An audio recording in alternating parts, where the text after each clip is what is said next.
My dear friends and teachers, all of you welcome to Pathshala CMP YouTube channel. మనం ఈరోజు ఈ వీడియోలో class 3లోని English పాఠ్య పుస్తకం నుండి 7వ పాఠం ద లేజీ గ్రాస్ హోపర్ అనే పాఠంలో చివరి 2 పేరాలను పార్ట్ 3లో భాగంగా నేర్చుకుందాం. మై డియర్ ఫ్రెండ్స్, నా రిక్వెస్ట్ ఏంటంటే నా వీడియోని మీరు ఎంత ఎక్కువగా లైక్ చేస్తే ఎన్ని లైక్లు ఎక్కువగా వస్తే అంత ఎక్కువగా ఈ వీడియో వైరల్ అయ్యి షేర్ అవుతుంది అందరికి. తద్వారా ఎక్కువ మంది ఈ వీడియోని యూజ్ చేసుకోవడానికి అవకాశం ఉంది. సో నా వీడియోని చూసిన వాళ్ళంతా లైక్ చేసినట్లయితే చాలా సంతోషిస్తాను.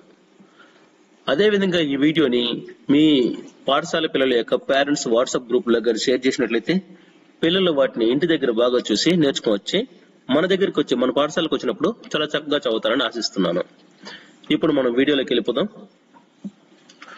మనం గత 2 పార్ట్స్ లో ఒక లేజీ గ్రాస్ హోపర్ ఒకటి ఉంటుంది. దానికి ఏ పని చేయడం ఇష్టం ఉండదు, అది ఎప్పుడు ఆడుతూ పాడుతూనే ఉంటుంది. చీమల దగ్గరికి వెళ్ళి రెండు నాతో పాటు ఆడదామనేసి అడిగింది. కానీ దానికి ఆ చీమలు మేము బిజీగా ఉన్నాము, రైనీ సీజన్ కోసం ఫుడ్ గ్యాదర్ చేసుకుంటున్నాం, నీతో ఆడను కుదరదు, నువ్వు కూడా చేసుకోవచ్చు కదా అని చెప్తుంది. నెక్స్ట్ స్క్వైరల్స్ దగ్గరికి వెళ్తుంది. స్క్వైరల్స్ కూడా అదే విధంగా అడుగుతుంది. స్క్వైరల్స్ కూడా సేమ్ సమాధానం చెప్తాయి. మేము రైనీ సీజన్ కోసం ఫుడ్ గ్యాదర్ చేస్తున్నాము, నీతో ఆడను కుదరదు, నువ్వు కూడా ఫుడ్ గ్యాదర్ చేసుకోవచ్చు కదా అంటుంది. దానికి గ్రాస్ హోపర్ ఏమంటుంది, రైనీ సీజన్ ఎక్కడో చాలా దూరంలో ఉంది, ఎప్పుడో వచ్చే రైనీ సీజన్ కోసం ఇప్పుడు ఫుడ్ గ్యాదర్ చేసుకోవడం అనేది మూర్ఖత్వం అవుతుంది, మీరంతా తెలివి లేని వాళ్ళు అని చెప్తుంది. సో ఆ చీమలు స్క్వైరల్స్ మాత్రం వాటి పని అవి చేసుకుంటూ పోతాయి. ఈ గ్రాస్ హోపర్ దగ్గరికి వచ్చి ఆడుకోవు పాడుకోవు. సో నెక్స్ట్ ఏమవుతుందో చూద్దాం. ఇప్పుడు నేను చదువుతాను, జస్ట్ మీరు వినండి. The lazy grasshopper. Days passed by and the rainy season started. The grasshopper could not find any food.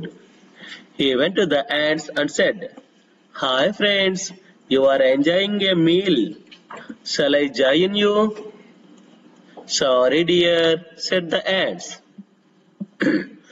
Then he went to the squirrels. They were also having their meal. "Hello friends, will you give me some nuts to eat?" asked the grasshopper. "Sorry my dear friend," said the squirrels. The poor grasshopper had nothing to eat.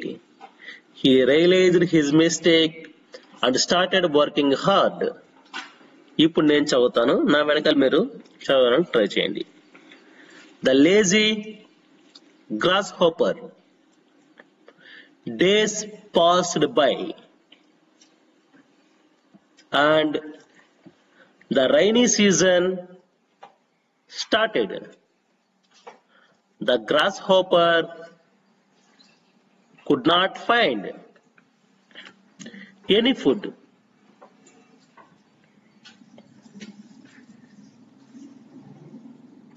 He went to the ants and said, Hi friends, you are enjoying a meal. Shall I join you?" "Sorry dear," said the ants. Then he went to the squirrels. They were also having their meal. "Hello friends, will you give me some nuts to eat?" asked the grasshopper. "Sorry my dear friend," said the squirrels. The poor grasshopper had nothing to eat. He realized his mistake and started working hard. ఇప్పుడు ఇందులో కొత్త పదాలను తెలుసుకుంటూ చదువుదాం. Days passed by and the rainy season started. కొన్ని days passed by అంటే కొన్ని రోజులు జరిగిపోయాయి, రైనీ సీజన్ స్టార్ట్ అయిపోయింది, మొదలైపోయింది. రైనీ సీజన్ వర్షాకాలం ప్రారంభం అయిపోయింది. The grasshopper could not find any food. Grasshopper కి వానాకాలంలో ఏ ఫుడ్ దొరకలేదు. ఇన్ని రోజులు లేజీగా తిరిగింది, ఏ ఫుడ్ దొరకలేదు. He went to the ants and ask and said. Ants దగ్గర, చీమల దగ్గరికి పోయింది, అడుగుతా ఉంది. Hi friends, you are enjoying a meal, shall I join you. Meal అంటే ఆహారం, భోజనం. ఎంజాయింగ్ అంటే తింటూ బాగా ఎంజాయ్ చేస్తున్నారు. మీరు ఫుడ్ తింటూ ఏముంటుంది, హాయ్ ఫ్రెండ్స్, మీరు ఫుడ్ తింటూ బాగా ఎంజాయ్ చేస్తా ఉంటారు కదా. షల్ ఐ జాయిన్ యూ, నేను మీతో కలుసుకోవచ్చా, నేను కూడా మీతో కూడా వచ్చి తినొచ్చా అనేసి అడిగింది. జాయిన్ అంటే కలుసుకోవడం, మీల్ అంటే భోజనం, ఎంజాయింగ్ అంటే ఎంజాయ్ చేయడం, తింటూ ఎంజాయ్ చేస్తున్నారు కదా. ఇక్కడ ఎంజాయ్ చేస్తా అంటే వచ్చి గ్రాస్ హోపర్ అడుగుతా ఉంది యాంట్స్ ని. ఆ యాంట్స్ ఏం చెప్తున్నాయి, sorry dear said the ants. Sorry, మమ్మల్ని క్షమించు, మేము భోజనం ఇవ్వలేం అన్నట్టు చెప్తున్నాయి యాంట్స్. మళ్ళీ then he went to the squirrels. ఉడతల దగ్గరికి పోయింది, స్క్వైరల్స్ దగ్గరికి పోయింది. They were also having their meal. వాటికి కూడా వాటి భోజనం అవుతున్నాయి రైనీ సీజన్ లో. అవి కష్టపడి సేకరించుకున్నాయి కదా, కాబట్టి వాటి భోజనం అవుతుంది. ఇది పోయి అడుగుతా ఉంది ఈ grasshopper. Hello friends, will you give me some nuts to eat. Nuts అంటే గింజలు, తినడానికి కొంచెం గింజలు ఏమన్నా ఇస్తారా అనేసి అడుగుతుంది. Ask the grasshopper. Sorry my dear friend said the grasshopper. Sorry, మమ్మల్ని క్షమించి మేము ఇవ్వలేము అనేసి స్క్వైరల్స్ కూడా ఇవ్వలేమన్నాయి. The poor grasshopper had nothing to eat.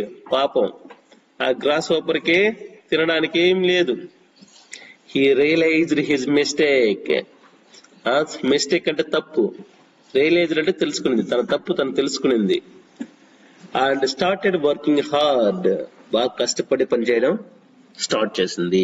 తన తప్పు తను తెలుసుకొని లేజీగా సోంబరిగా తిరగడం తగ్గించి హార్డ్ వర్క్ చేసి సంపాదించాలని తెలుసుకొని హార్డ్ వర్క్ చేయడం స్టార్ట్ చేసింది అనమాట.